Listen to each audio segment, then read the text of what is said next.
একটা গ্রামে থাকত রমেজ নামের এক দরিদ্র কৃষক। তার জমি ছিল সামান্য, আর রোজগারও তেমন হতো না। তবুও রমেজ কখনো অলস হতো না।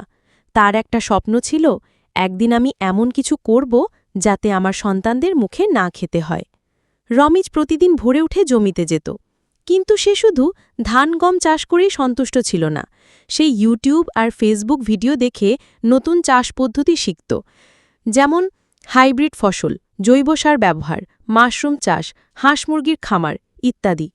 একদিন সে তার জমির এক কোণায় পেঁপে চাষ শুরু করল। প্রথমে লোকজন হাসাহাসি করল, কিন্তু কয়েক মাস পর তার পেঁপে এত ভালো হল যে শহরের এক বড় ব্যবসায়ী এসে সব কিনে নিল মোটা দামে।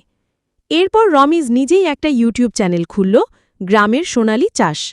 সেখানে সে ভিডিও দিত কিভাবে কম খরচে বেশ ফসল করা যায়, কোন ফসল মুনাফা বেশি দেয়, কিভাবে বাজারে ফসল বিক্রি করতে হয়। দিন যেতে লাগল, রমেজের চাষও বাড়ল, ইউটিউব ইনকামও বাড়ল। একদিন সে পুরো গ্রামে প্রথম আধুনিক কৃষি মেশিন কিনে ফেলল।